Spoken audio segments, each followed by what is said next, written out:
Béchalach. Tout le début du processus de la libération d'Égypte commence par une discussion absolument mystérieuse et extraordinaire entre Dieu et Moshe. Dieu dit « Tu iras toi-même libérer le peuple juif ». Et Moshe dit non. Dit « Non, c'est toi qui dois libérer le peuple juif ». Pourquoi Moshe voulait que l'intervention divine soit directe, qu'il n'y ait pas d'intermédiaire?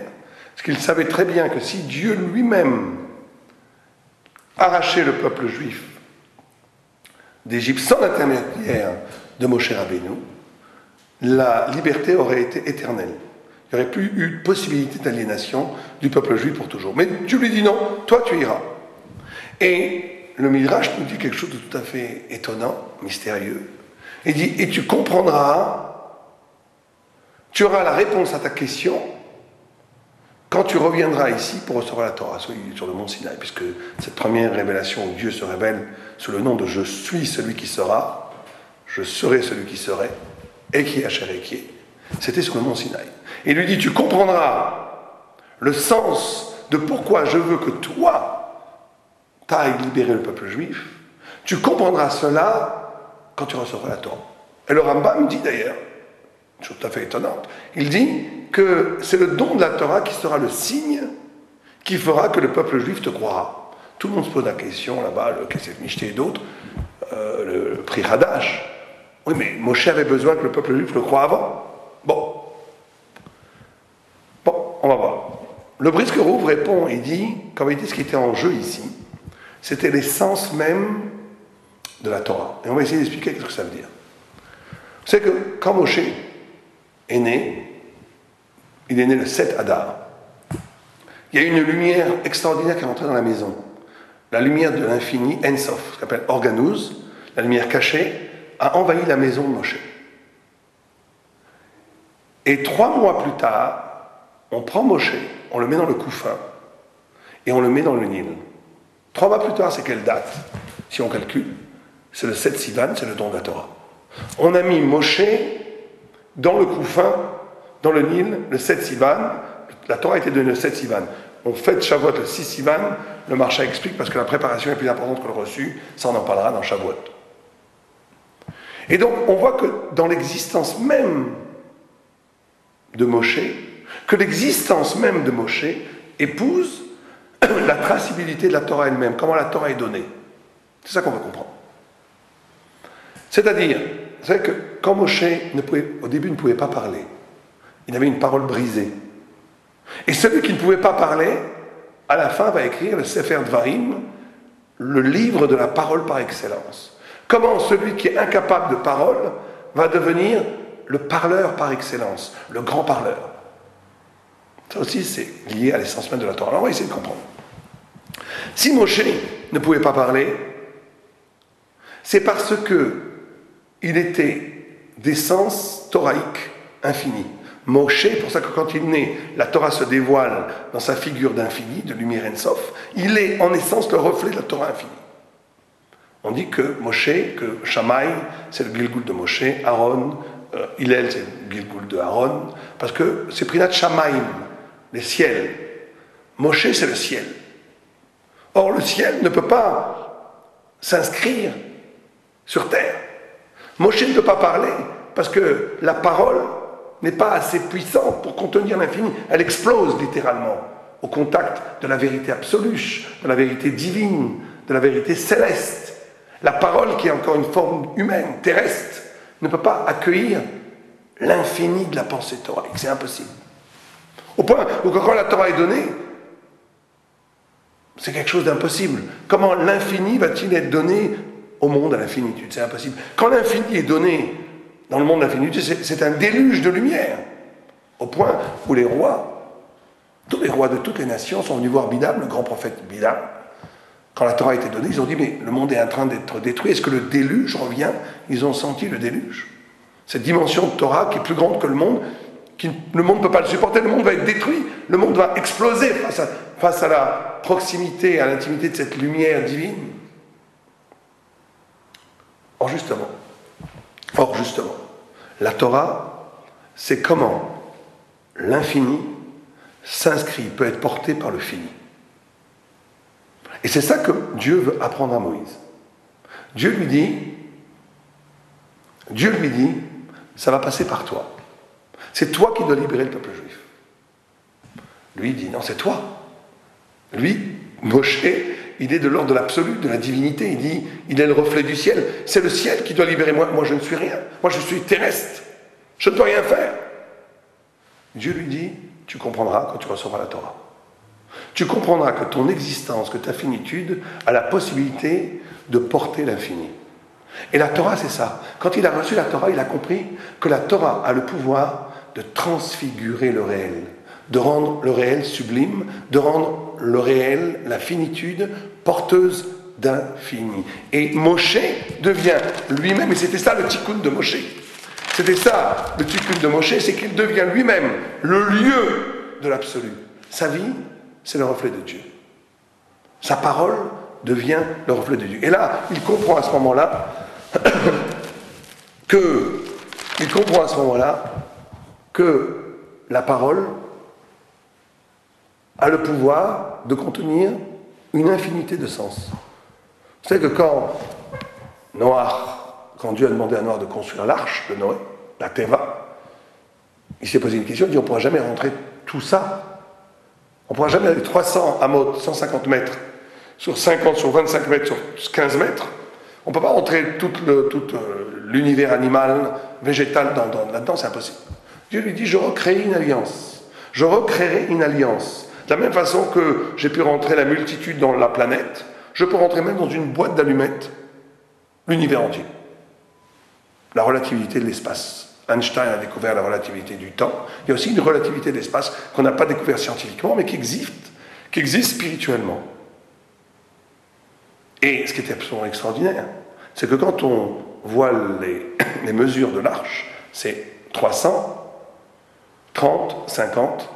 300, quand on le traduit en lettres, ça fait Shin. 50, quand on le traduit en lettres, ça fait Nun. 30, quand on le traduit en lettres, ça fait Lamed. Ça fait Lachon. Lachon, la parole. Or, la parole est capable de générer des quoi? Des tevot, des arches en hébreu. C'est-à-dire que la parole elle-même a ce phénomène qu'elle peut porter infiniment plus que ce qu'elle contient. Infiniment plus que ce qu'elle contient. La parole est une vraie parole quand elle est justement dans sa finitude même capable de faire scintiller l'infini du sens. Et c'est ça que Moshe comprend en recevant la Torah, et là il peut parler. Il a apprivoisé une parole qui n'est pas coupée de l'infini. Il a apprivoisé une parole qui n'est plus céleste ici, terrestre ici. Il a fait le lien, le baiser entre le ciel et la terre. L'absolu et l'éphémère se caressent, se touchent, s'illuminent réciproquement dans la parole de Moïse. Il devient l'homme de la parole absolue. Il écrit l'ouvrage de la parole le plus fabuleux qui s'appelle Dvarim, le livre de la parole. Celui qui ne savait pas parler peut parler, et c'est la Torah elle-même, c'est le processus même de la Torah elle-même, que de réussir cette transfiguration du réel. Alors, cette transfiguration du réel, on ne va pas parler de tout, on n'a pas le temps, mais elle transforme tous les repères. On a parlé la dernière fois du temps. Avec le don de la Torah, le temps n'est plus du tout vécu pareil. Le centre de gravité du temps, sans la Torah, c'est le passé, c'est ce qui s'était passé qui me construit aujourd'hui. Cette Torah va faire que le temps lui-même va être happé par l'infini, par le futur, par le temps messianique. Ça, on en a parlé. Mais aujourd'hui, on va plus se concentrer sur la notion de la révolution même de l'espace, du lieu d'habitation de l'espace, dans Béchalach. Dans Béchalach, il y a l'ouverture de la mer Rouge. L'ouverture de la mer Rouge, c'est comme quand Dieu a créé le monde. Il a été obligé de créer un espace pour l'homme. Parce que l'espace, la notion de lieu, est une notion fabuleuse, qui n'est pas du tout réfléchie même par les plus grands penseurs. Alors que dans la Torah, c'est quelque chose de fabuleux. Vous savez que la notion d'espace, Makom, c'est une des appellations, un des noms de Dieu. On appelle Dieu Makom. Parce que le fait même qu'il y ait espace et qu'il n'y ait pas néant, c'est magnifique. C'est déjà une épiphanie, c'est déjà une révélation divine. Le fait qu'il y ait la grâce d'être du lieu. Un tzaddik est capable de voir chaque lieu comme une révélation divine. Chaque lieu, chaque instant, chaque moment, chaque espace a une poésie qui renvoie à un sourire de Dieu, à une révélation divine. L'espace. Ça a été l'espace qui a été créé pour l'univers entier. Quand la mer Rouge a été ouverte, Dieu a créé un espace qui n'est plus habitable que par les Juifs. C'est pour ça que quand les Égyptiens rentrent dedans, cet espace les détruit, les broie, les tue. C'est un espace qui est fait pour Israël. Un nouvel espace est né. Et cet espace est né, on va essayer d'en parler en 2 minutes. Le Etzem de Yetziat Mitzrayim, l'essence même de la sortie d'Égypte, ça a été Makat Bechorot. Makat Bechorot, la plaie des nouveau-nés, quand tous les nouveau-nés sont morts, ça a été une révolution du lieu. Chaque maison qui avait du sang sur la mezouza, l'ange de la mort ne pouvait pas les tuer, ne les attrapait pas. Ça veut dire, qu'est-ce que ça veut dire? Que même si on était au même endroit, on n'était déjà plus au même endroit. C'est ça être juif. Être juif dans un endroit où tout le monde est assujetti à des conditions naturalistes, matérialistes, historiques. Lui, il est dans le même endroit, il travaille dans le même bureau. Il fait les mêmes choses que le postier à côté. Mais il est autre part. Il est dans le lieu absolument inconditionné, le lieu de Dieu, le lieu de la mezouza. La Torah, une fois qu'elle est donnée, qu'elle va être donnée, dès qu'on se libère d'Égypte, on crée un espace qui est complètement libéré de tous les déterministes de la nature. Alors on va essayer d'expliquer ça. Vous savez qu'une fois, il y a une histoire dans la Gemara où Rabbi Yehuda Hanassi, Rabbi Akadosh, avait interdit qu'on enseigne la Torah dans le chouk, dans les marchés. Et la Torah, on doit l'étudier à la maison, dans les Beit Midrash, dans les Beit Knesset. Rav Fria, qui était son talmud, ne l'a pas écouté. Il a enseigné la Torah dans les chouks. Rabbi l'a mis en kherem, en excommunication pendant 1 mois, et après 1 mois, il lui a demandé mais pourquoi tu m'as pas écouté? Il lui dit parce qu'il y a un pasuk. Il y a un pasuk qui dit Chochma bachutz taroda. La Chochma dehors rendra joyeux l'espace extérieur. Donc on voit bien qu'il faut enseigner la Torah dehors. Il lui dit t'as rien compris. T'as rien compris. C'est en étudiant la Torah cachée dans le monde des shivot, dans l'ombre des synagogues, que tu irradies le monde. Dès que tu sors la Torah de façon médiatique, et là, je rassure tout le monde, espace Torah, Kol Torah, c'est pas médiatique, c'est la pure Torah. On utilise le média, mais il faut qu'il y ait un événement qui intériorise l'enseignement qu'on est en train de vivre maintenant. Si on voit ça comme un flash publicitaire, il vaut mieux fermer l'écran tout de suite. On essaye de créer un événement de Torah, un événement qui ouvre une dimension intérieure. Et cette dimension d'intériorité va, elle, illuminer le monde. C'est extraordinaire comment le judaïsme, la Torah, a métamorphosé l'univers entier. Sans le juif, il n'y aurait rien aujourd'hui. Il n'y aurait pas même la figure des goïms aurait été radicalement différente. Il n'y aurait pas de christianisme, il n'y aurait pas d'islam, il n'y aurait pas de marxisme, il n'y aurait pas de freudisme. Il n'y aurait rien. Il y aurait un univers complètement différent. Or, la Torah est la moins connue de toutes les nations. Ça veut dire que la Torah, elle se travaille dans le cœur, dans les sens, et parce qu'elle est liée au sens, à la vérité, elle métamorphose le monde de l'extérieur. Mais il ne faut pas aller à l'extérieur. Ce n'est pas la peine d'aller à l'extérieur. C'est en vivant un événement de vérité intérieure que j'illumine le monde. C'est ça que lui répond Rabbi. C'est ça que répond Rabbi à Rabbi Chia. Or, il faut bien comprendre, et ça c'est avec ça qu'on va conclure, mais c'est très important, que cet arrachement à l'espace collectif, à l'espace du Reshut Harabim, c'est ça la mezouza. La mezouza, c'est être capable de faire une séparation entre l'espace public où tout est informe, où tout passe, où rien n'est essentiel, à l'espace intérieur, où tout est essentiel, éternel. C'est pour ça que celui qui vit dans sa maison comme s'il vivait dehors, il n'a pas de mezouza.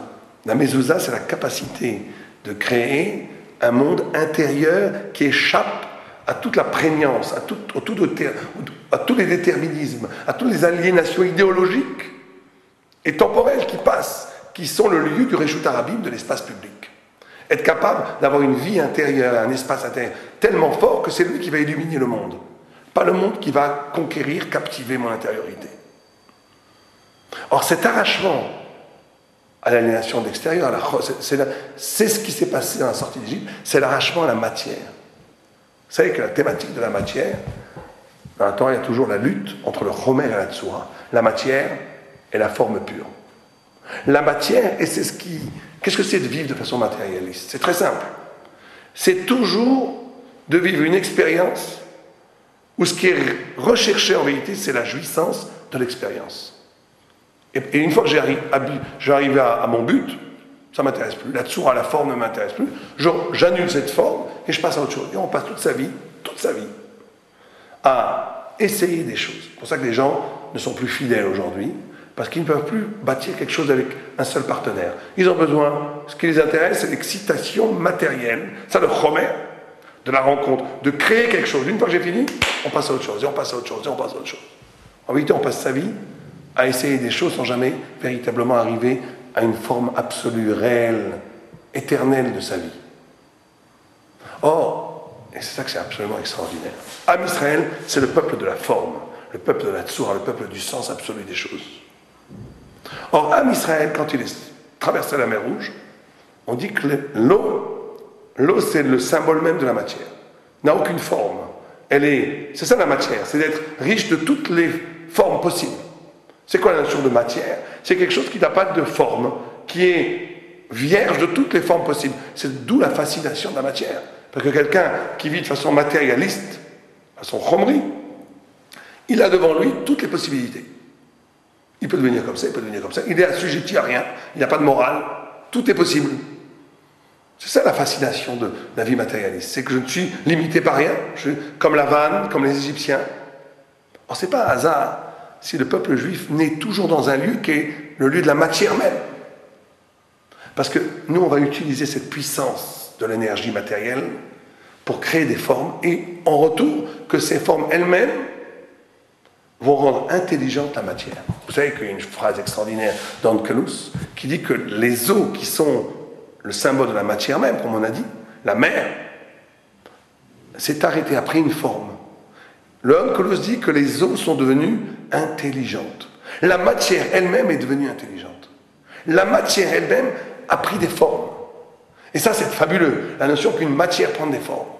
C'est qu'on vient nous enseigner par ici, que ça veut dire quoi qu'une matière prenne des formes, c'est donner du sens au sens. Donner du sens au temps de l'intelligence, au sens du sensoriel. Être capable de donner de la chokhma à tout événement sensoriel et matériel. C'est ça être juif. Être juif, c'est être capable de rendre la jouissance, le désir, l'événement, le réel, la matière intelligent. D'inscrire au cœur. Et c'est encore une autre façon, tout le monde comprend que c'est lié profondément au début du cours. C'est ça quand l'infini se greffe sur le fini. C'est quand la matière qui est finitude par excellence, elle-même va s'illuminer du sens thoraïque. Je vous donne un exemple. L'exemple, c'est où il y a une discussion entre les raves, comment se protéger du désir. Alors chacun dit sa réponse, une autre dit non, moi ça me fait rien le désir. Et les commentateurs s'interrogent, mais c'est quelqu'un qui n'a pas de désir, c'est pas quelqu'un de très grand, c'est quelqu'un qui a tué sa vie. Il dit non, quand c'était une mitzvah, il avait plein de désirs. En d'autres termes, manger, ça ne m'intéresse pas. La matière, me réduire dans l'appétit de manger pour manger, la chair est triste, ça ne m'intéresse pas. C'est Shabbat, il y a une mitzvah de manger, alors là, tous mes sens s'illuminent. Je donne du sens au sens. Je donne du sens au sens. Vous savez que c'est ça vivre. On va finir avec ça. C'est ça vivre. Vivre, c'est pas de goûter des goûts extérieurs. Si je goûte des goûts extérieurs, je suis passif, je ne vis pas. Vivre, c'est de goûter le fait de goûter. C'est de jouir spirituellement, existentiellement, donner du sens à pourquoi je goûte. En d'autres termes, quelqu'un qui va goûter un poisson, il est passif. Le très bon goût de poisson, mais bon, il se laisse entraîner par la nourriture. Quelqu'un qui va penser à ce qu'il fait, quand il goûte ce poisson, il sent un lien. Vous savez qu'on dit que le bébé va dire papa quand il va goûter au blé. Parce que le goût va m'ouvrir à une dimension de l'autre, et l'autre de l'origine, et l'origine de Dieu. Au travers même l'expérience de la jouissance et de la matière, je vais découvrir le sens réel des choses. Là, je ne suis pas en train d'être victime, passif par rapport au goût des autres. Je suis en train de me réaliser moi-même au travers de l'expérience de la matière. Et là, je rends la matière intelligence. Je suis en train, quand je fais ça, de greffer l'infini dans l'infinitude. Et c'est pour ça qu'ils se sont tous chantés. Quand la mer Rouge s'est ouverte, tout le monde a chanté, parce que quand on chante, c'est toujours la fin d'un cycle. Ils ont compris à ce moment-là que toute la servitude, que tout leur contact avec l'Égypte, que tout ce qu'ils ont eu à subir, de vivre au cœur même de l'empire matérialiste qu'était l'Égypte, c'était pour les intégrer même dans leur système spirituel qui était la Torah. Et là, c'est le chant glorieux de Shir Shalayam, Az Yashir Moshe. Shabbat Shalom.